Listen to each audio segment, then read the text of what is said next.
Test 2. In this test, you will hear a number of different recordings, and you will have to answer questions on what you hear.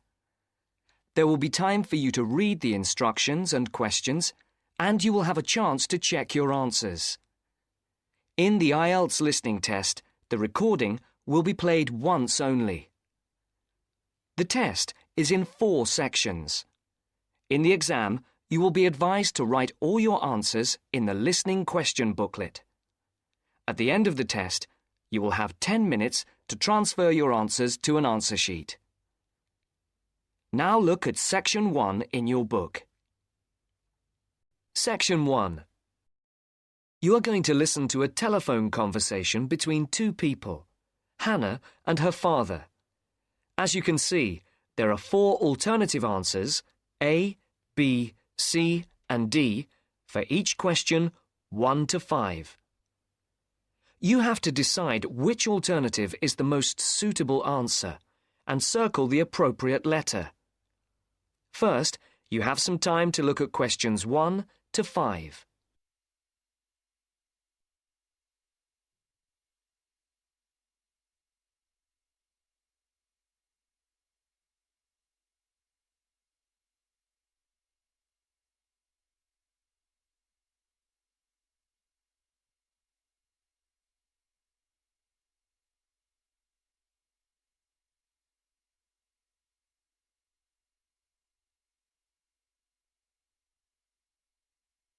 Now listen to the first part of the conversation and answer questions 1 to 5.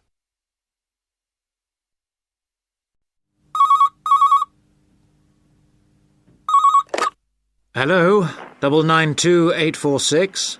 Dad, is that you? Hannah? Dad, I'm phoning... The line isn't very clear. Yes, I know. I'm on a mobile and the signal isn't very good. I'll see if I can move. Is that any better? Yes, that's much better. Just don't move. I'll try not to. Have you found a place to live yet? Yes, I think I have at last. Wonderful. I'm relieved because I'm fed up looking. I didn't think it was going to take me 3 weeks. It hasn't been easy for you. I suppose it's the beginning of the academic year, and you have all the new students looking for places as well. Yes, that's one reason. But this place is also full of new technology companies, and there are lots of young people looking for somewhere to live. And you know what that means. Higher rents as well. Yes, much higher. Well, tell me, how much is it? It isn't cheap for this area. It's £400 a month. That's much more than you had expected. Yes, it is. But I can't face looking anymore. I want a place where I can put my things instead of living out of a suitcase. I don't want to stay in this hotel any longer. I guess not. So, what's the new place like? Oh, it's really, really nice. Oh, good. It's in a very quiet street. It's a 2nd-floor flat with 1 double bedroom, a large living room, kitchen and toilet and bathroom. Sounds very nice. Oh, it is. And guess what? Yes? It's got a small roof terrace looking onto the garden at the back. Great. And it's big enough to have my plants and a small table and chairs. Brilliant. Before the speakers continue their conversation, look at questions 6 to 10.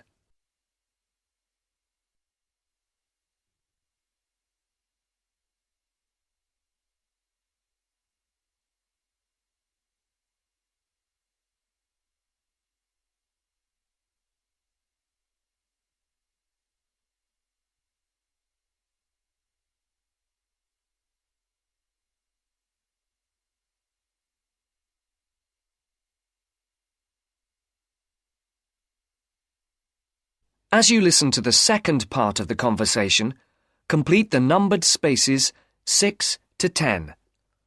For questions 8 to 10, write no more than 3 words for each answer. Now, what's the address? It's 22B White Hart Road. 22E. No, 22B. B for banana. Right. And it's White Hart Road? Yes? And the postcode? I don't think I've got it. OK. No, here it is. It's EX15 9RJ. This line is bad. Is that EX50? No, it's EX15. OK. I don't think I know the road. It's a side road, but you do know the area because it's off Garrett Lane. Oh, right. Which end? The other end from the stadium? So, it won't be too noisy then? You can still hear it from here when there's a match on. When are we going to see you? Well, I was going to come down on Friday evening after work, and then we could bring my things by van on Saturday afternoon. I want to move all of my stuff out, to give you and Mum more space. We'll need to hire a van then. It's okay. I'll pay for it. No, don't worry. It'll be a gift from your mum and me. Oh, Dad, it's okay. No, I won't hear of it. We'll pay. All right. Thanks, Dad. And if you're taking everything, we might need to hire a container lorry. Oh, Dad! I'm only joking. I know. I'll hire the van for the Saturday then. I can pick it up first thing in the morning. Right. And then return it in the evening. Are you sure you don't want to stay overnight? No, I'd best get back the same day. You know what your mum's like. She'll only worry. If I remember rightly, it's about 3 hours by road? Yes, roughly. Well, if we leave by lunchtime, we'll be there mid-afternoon. OK. Then a couple of hours to unpack. Then? We could go to a nice restaurant round the corner. Definitely. My treat. You're on. But I'll have to be away by about 7:30ish. OK. Right then. Mum wants to have a word. I'll see you Friday. Bye, Dad. I'll hand you over to her. Bye. That's the end of Section 1. You now have half a minute to check your answers.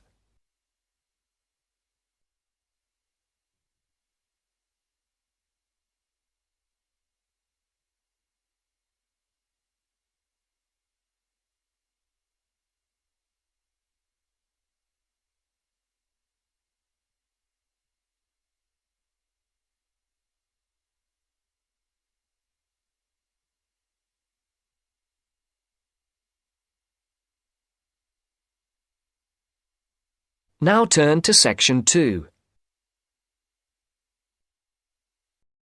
Section 2. You are going to hear a news broadcast about proposed developments in a local area and about a local college. First, look at questions 11 to 14.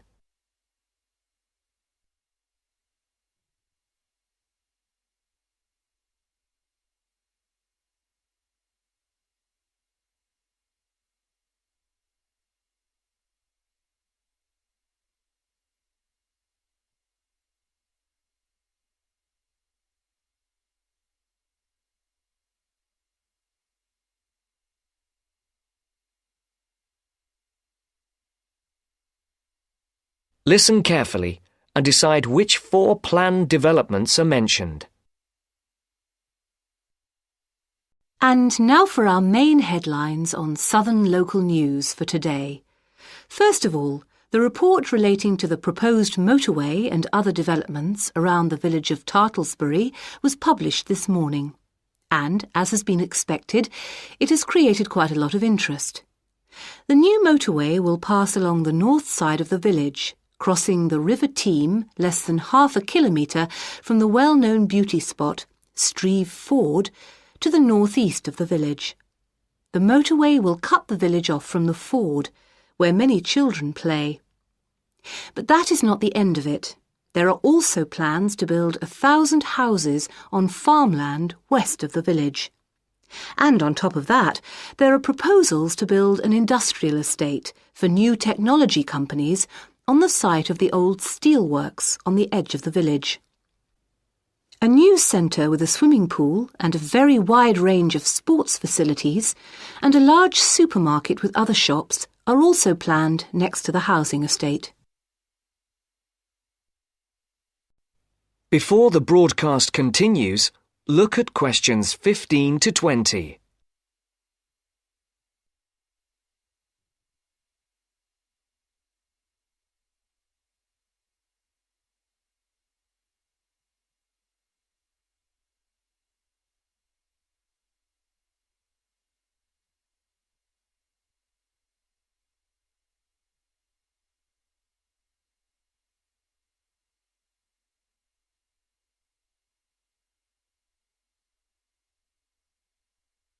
You will now listen to the second part of the talk. For questions 15 to 18, put a tick in either column A or column B for each of the people mentioned.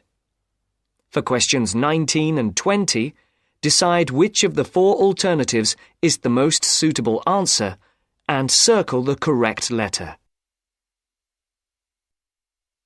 Mr. Jones, a local farmer we spoke to early today, is strongly against the plans. But the local council is pushing for them to be adopted in full. They say that new housing is needed in the area and that it is an opportunity to take advantage of government grants for setting up new technology developments. The mayor, Mr. Fun, says, "We must make every effort to do our part for the economy of the country and for the local people. This is a golden opportunity to put Tartlesbury on the map." Reactions to Mr. Fun's comments have been quick to come. Surprisingly, when we contacted the spokesman of the local conservation group, he was very much for the planned developments. But not all the local groups support the scheme. And, unlike the mayor, the local MP, Mrs. Wright, is very much against the planned developments. Mr. Khan, a local shopkeeper, had this to say: "People are absolutely horrified at what is being proposed here. This is just a chance for some people to make money quickly. But I can assure you that if they think that local people are going to be a walkover, they have another think coming. Of course, we welcome the jobs that the new technology park will bring, but we feel that the large increase in housing and the proposed motorway will destroy the character of the area." I think this is a debate that is going to run on for quite some time, and we here on Local News will keep you informed. And now for something quite different. This year's exam results have just come out, and there are a lot of happy faces out there. It would seem that the number of young people going on to university from the local college in Upton, which is not far from Tartlesbury, has increased by 25% this year. All those who have applied to go to university or into teacher training colleges have found places. This is the first time that there has been a 100% success rate at the college. We spoke earlier to the principal of the college, who said she was very proud of all those who had achieved their aims, and she wished them every success in the future. There will be another news bulletin at 11 p.m. And for now, it's back to more music from around the world. That's the end of section 2. You now have half a minute to check your answers.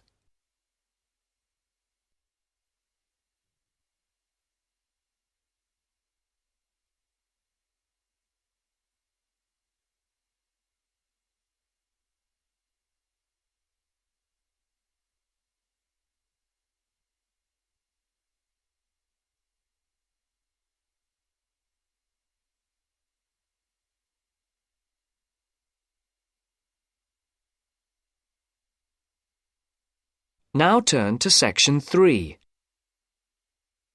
Section 3. You are going to listen to a conversation between two students and a tutor. They are talking about essays. First, look at questions 21 to 25.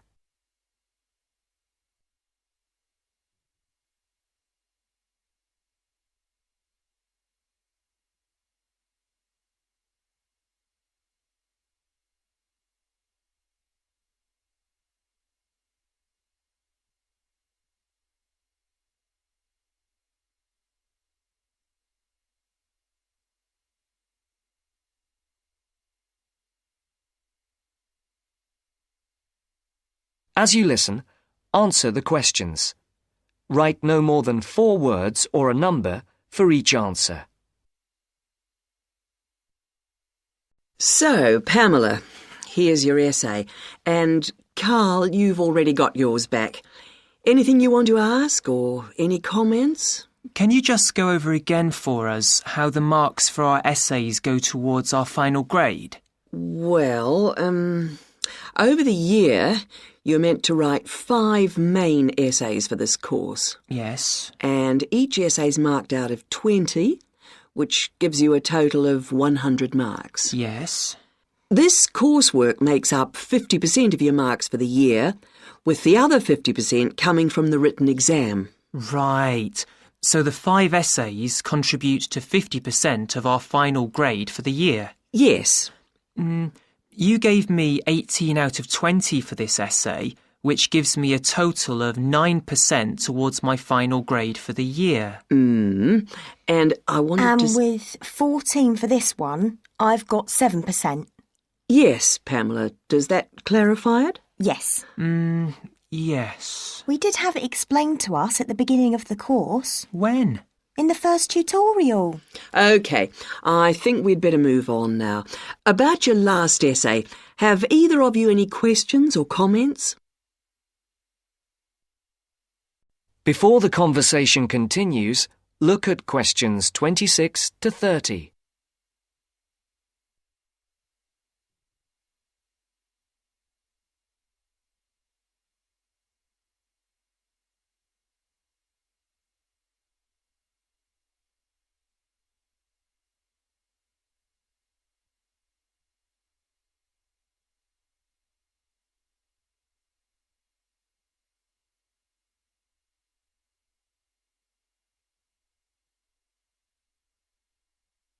As you listen to the next part of the talk, complete the table. Write no more than 3 words for each answer. You gave me 18 for this paper. What was the big difference between this piece and the previous one? I actually thought the first one was better. Well, there was quite a marked difference. Really? Yes. It looked as if you had actually done quite a bit of research. You had quite a lot of relevant examples, especially on the historical side. You even found some information that I was not even aware of. Your sources were also very sound. And on top of that, your answer was very well organised indeed, and the writing style was very elegant. Oh, thank you very much. I must say that it was the best piece of writing for a paper that we've seen for quite some time. I have to say, though, it took me a very long time to put it together. How long? At least 2 weeks. But it was well worth it. Can I just ask you if it's possible to rewrite the first essay of the term? It's really brought my average down. I'm sorry, but it's impossible. Is there no way to do it? I'm afraid not. OK, right. I'll just have to try to do better than average on the others. And Pamela? Well, to be honest, on the whole, I'm happy with my marks. Again, your research was very good. And you gave quite a long list of source material, which was very good. I spent quite a lot of time on this essay, more than the others. Well, again, it shows. What about the organisation? I was a bit worried about that. Your organisation, I have to say, was excellent. Oh! But as regards your style... Yes? It is slightly too informal here and there. I think you need to tighten this up a little. OK.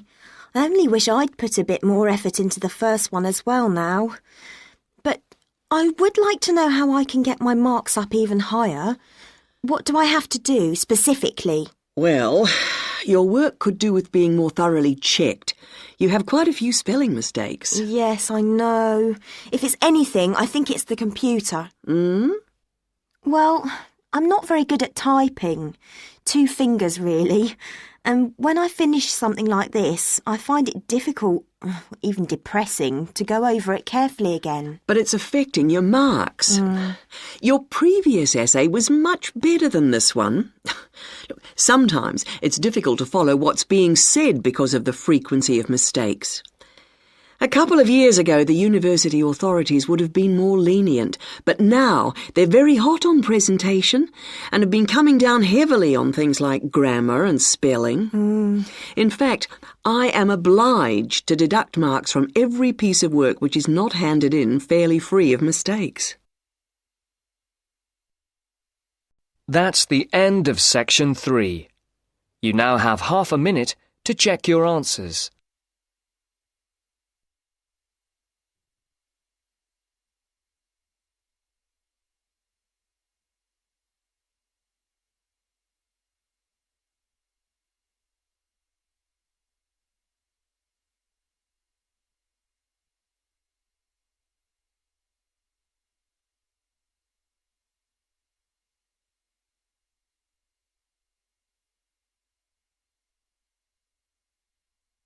Now turn to section 4. Section 4. You are going to hear a lecture on life at work, which is being given as part of a series of lectures on productivity and work practices. First, look at questions 31 to 35.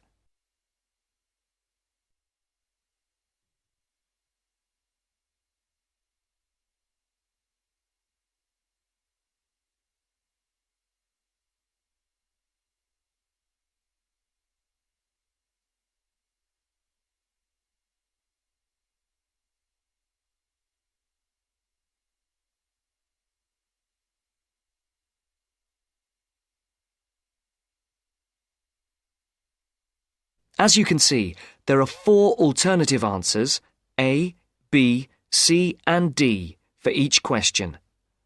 Decide which alternative is the most suitable answer and circle the correct letter.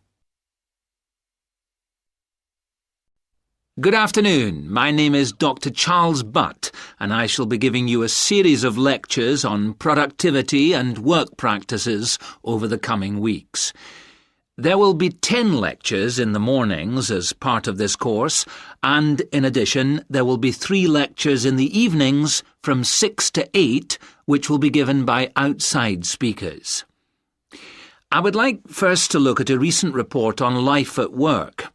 The report shows that the average British worker takes less than half an hour for lunch, 27 minutes to be precise, and that sick leave is on the increase. The drop in the length of time spent on lunch was 9 minutes when compared to last year, down from 36 minutes. According to the report, this is the first time that the average lunch break has fallen below half an hour. As regards sick leave, you can see that the average figure is 10 days per year. That's up by 1 day in 2002 compared to 2001. While physical illness was given as the most common reason for absence in the case of non-manual workers, stress was the most common cause of long-term absence. It's worth noting here that 9 out of 10 workers claim that stress is a problem in their organisation, and that 8 out of 10 bosses are feeling more stressed than ever before. I would just like to say here that we will be looking at the stress in work and study at a later date. And we'll be looking particularly at ways of dealing with it in studying, particularly for exams. You can see from the calendar that Professor Appleyard will be giving a lecture on this topic the week after next. The report also says that just below 50% of workers claim that they were taking less time off for holidays than they were entitled to. I'm not sure that this will be believed by the employers. Previous surveys have suggested that about 1/3 of days that have been taken by workers as days off sick were regarded by bosses as not being the result of genuine illness. Some more hard data is required to corroborate both these claims. Before the speaker continues, look at questions 36 to 40.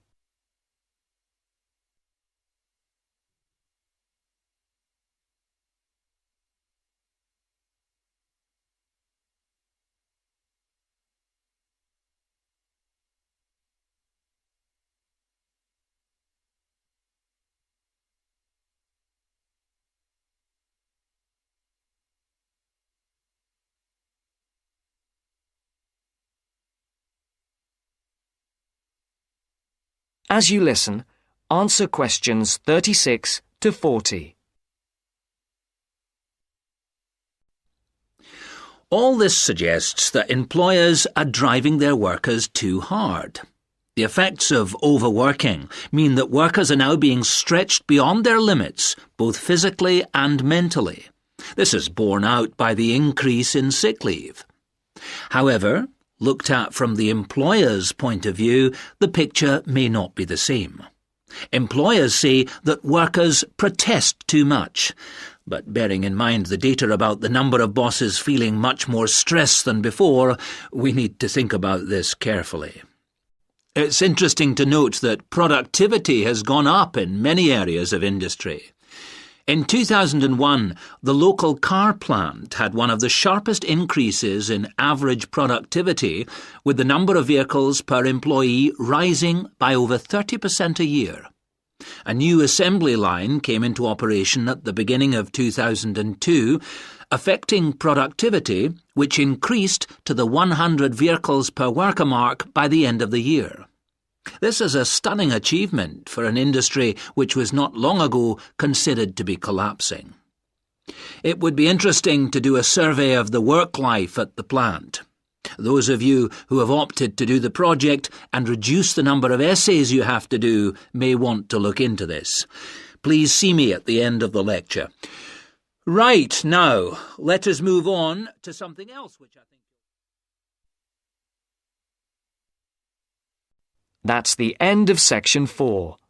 You now have half a minute to check your answers.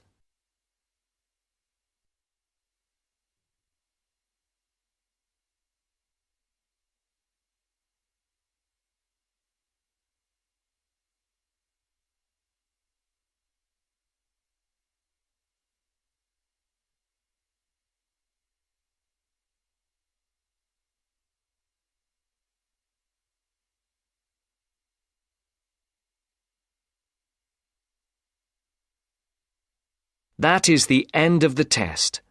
You now have 10 minutes to transfer your answers to your IELTS listening answer sheet.